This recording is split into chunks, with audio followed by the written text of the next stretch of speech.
Is this some kind of a ride to you?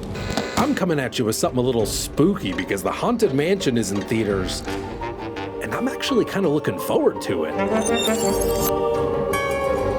I'm gonna pretend I didn't see that. But what I'm really excited about is that a new Haunted Mansion movie gives me the perfect excuse to rediscover one of the strangest versions of the Haunted Mansion, going all the way back to 2003. Stop, not that one. This one. Send us a message from somewhere beyond. So grab your nearest vacuum, Yahoo! I mean soul-sucking lantern, and let's get ready to explore the Haunted Mansion, the video game. Well, why am I not saving this for a Halloween episode?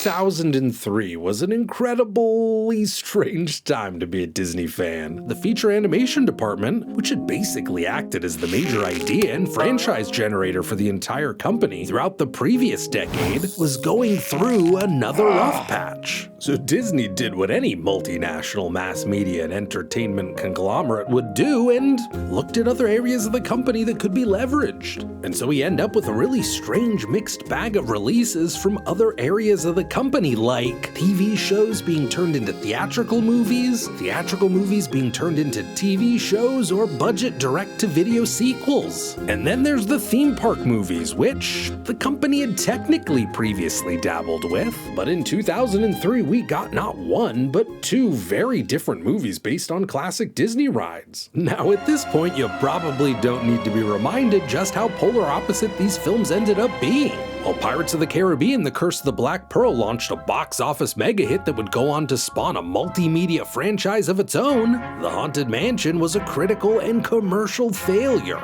Really, outside of the theme park connection, the only thing these movies shared was their slapdash video game tie-ins. Now, for a huge tentpole summer release like Pirates, at the very least you'd expect your standard movie tie-in that follows the basic plot points of the film, but we instead got a bizarro Game Boy Advance version of the story, and a console and PC action RPG that turned out to just be a light re-theme of a game that was initially developed as something else. And the Haunted Mansion game, which came out a full month before the film, it didn't even get the same light tie-in, though that's probably for the best. I mean, Eddie Murphy movies and video games haven't exactly had the best track record.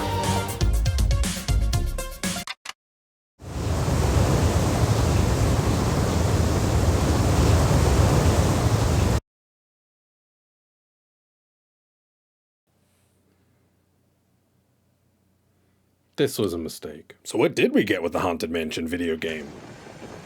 Something totally different.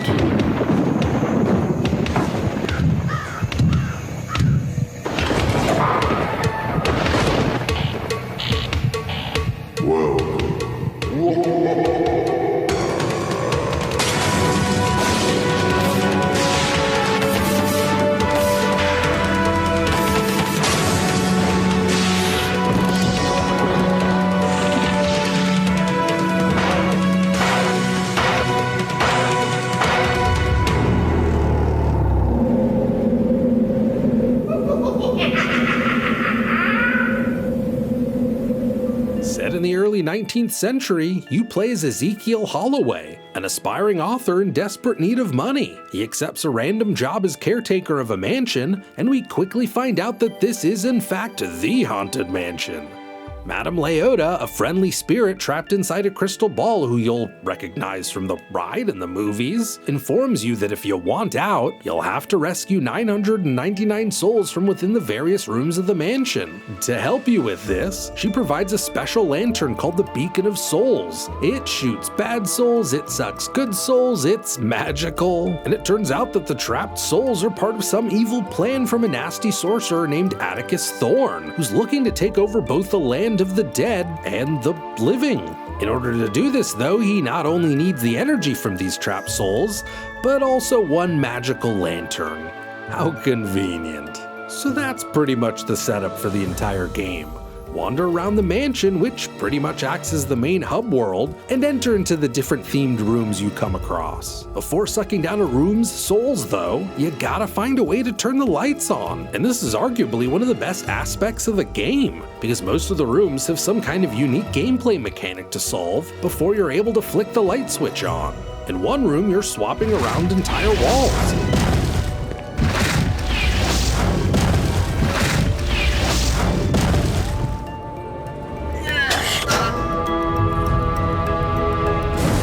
In another, you're shrunk down and running around a pool table while a pair of ghostly hands are shooting pool balls at you.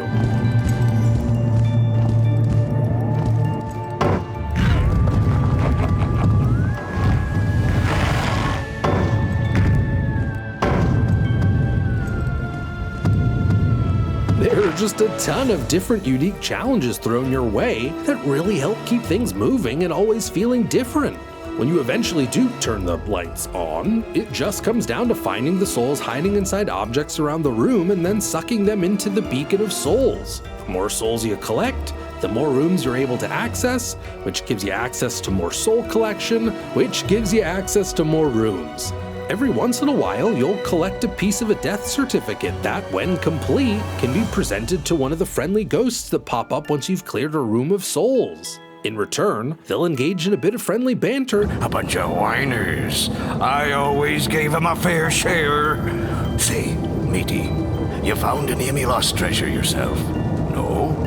Well, if you do, you go ahead and keep half, which is 40%, you know. That provides you with a power stone. Sorry, I mean soul gem. These soul gems not only dump just a ton of souls into your lantern, but also give you additional abilities and power-up that help you destroy all the meanies that are trying to slow your progress. And that's pretty much the loop of the entire game. Is it fun? Yeah.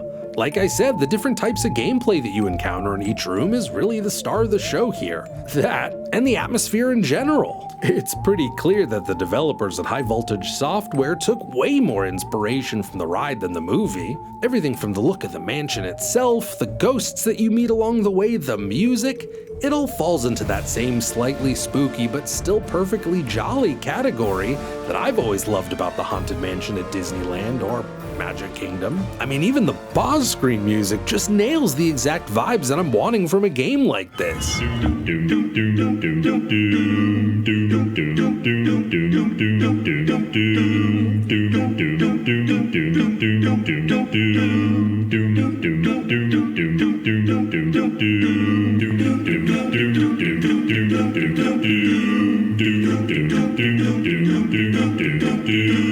Now, there's not much sales data to pull on this one, but I'm guessing that those numbers weren't huge given that this released on PS2, Xbox, and GameCube, and most people have no idea that there ever even was a Haunted Mansion video game. Interestingly enough, though, there was also a Game Boy Advance version developed by Pocket Studios, but it was never actually released due to it being shelved after the game publisher was bought out. But like any fan of the Haunted Mansion knows, you can't keep a good happy haunt down. Turns out that there's a ROM of this undead version of the game floating around parts of the internet, though I wouldn't exactly say it's worth your time. Sure, the fact that they were experimenting with a full 3D game on a handheld 20 years ago is interesting to see, but everything else about it is just not very good. Instead of Zeke, you play as Yaz, a young woman in search of her lost friends. To find them, you must wander around the Haunted Mansion, collecting cards and cell phone codes so that you can shoot the correct set of fireballs at the various enemies you encounter.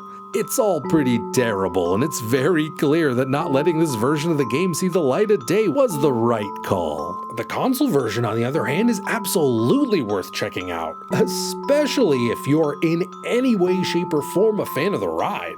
Even better, you can still snag a used copy for cheap and run it through your favorite emulator with little to no issues. And if you're lucky, it'll still include that ticket to the Haunted Mansion movie. Not the current one, the one from 2003, but, you know, it's something. Angels in heaven to gather at last. The tale is well ended for those who have passed.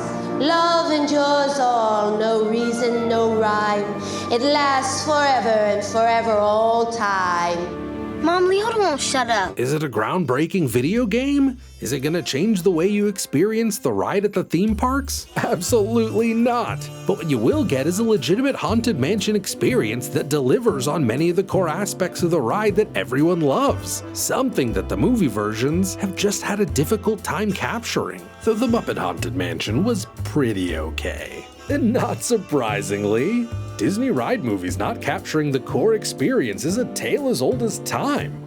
Or at least the mid-90s, and I have a whole video covering these, which you're definitely gonna wanna check out, if only to be reminded of just how bizarre that Mr. Toad's Wild Ride movie is.